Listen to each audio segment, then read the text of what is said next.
Hi guys, നമുക്ക് ക്വിക്കായിട്ടുള്ളൊരു chicken റോസ്റ്റിൻ്റെ recipe ഉണ്ടാവില്ല. അതിനായിട്ട് മസാല തേച്ച് വെച്ചിരിക്കുന്ന ചിക്കൻ നമ്മൾ ഫ്രൈ ചെയ്തെടുക്കുന്നുണ്ട്. പിന്നെ ആ എണ്ണ യൂസ് ചെയ്തിട്ട് കുറച്ച് ഉലുവ പൊട്ടിച്ചെടുക്കുന്നുണ്ട്. അതിലേക്ക് ഉള്ളി, കറിവേപ്പില, പച്ചമുളക്, പിന്നെ ഇഞ്ചി വെളുത്തുള്ളി, ഇത് മൂന്നും എല്ലാം കൂടിയിട്ട് നന്നായിട്ട് മിക്സ് ചെയ്തെടുക്കണം. കുറച്ച് ഉപ്പുപൊടി ഇട്ട് കൊടുക്കുന്നുണ്ട് കേട്ടോ.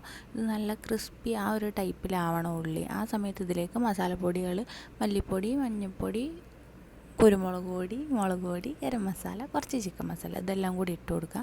അതൊക്കെ നന്നായി അതിൻ്റെ പച്ചമണമൊക്കെ മാറി ഒന്ന് എണ്ണ തെളിഞ്ഞ് വരുന്ന സമയത്ത് അതിലേക്ക് നമ്മൾ തക്കാളി ചേർത്ത് കൊടുക്കുക. അതും നന്നായിട്ട് വഴറ്റിയിട്ട് തക്കാളിയൊക്കെ ഒന്ന് വെന്ത് കഴിയുമ്പോൾ അതിലേക്കൊരു അര ഗ്ലാസ് വെള്ളം കൂടി ചേർത്ത് കൊടുക്കുക. എന്നിട്ട് നന്നായിട്ട് മിക്സ് ചെയ്തിട്ട് അതൊന്ന് തിളയ്ക്കണ വരെ വെയിറ്റ് ചെയ്യുക. എന്നിട്ട് അതിലേക്ക് നമ്മൾ ഫ്രൈ ചെയ്ത് വെച്ചിരിക്കുന്ന ചിക്കൻ ഇട്ട് കൊടുക്കുക. ഈ സമയത്ത് നമുക്ക് ഉപ്പും എല്ലാം കറക്റ്റ് ആണോ എന്ന് നോക്കാം കേട്ടോ. എന്നിട്ട് പിന്നെ അതിലേക്ക് കുറച്ച് മല്ലിയിലയും കൂടി ഇട്ട് കൊടുത്താൽ നന്നായിട്ട് ഇളക്കി മിക്സ് ചെയ്ത് ഒരു 2 മിനിറ്റ് മൂടി വയ്ക്കുക. അപ്പോൾ നമ്മൾ ചിക്കൻ റോസ്റ്റ് റെഡി ആയി. അപ്പോൾ അത്രയ്ക്കുള്ള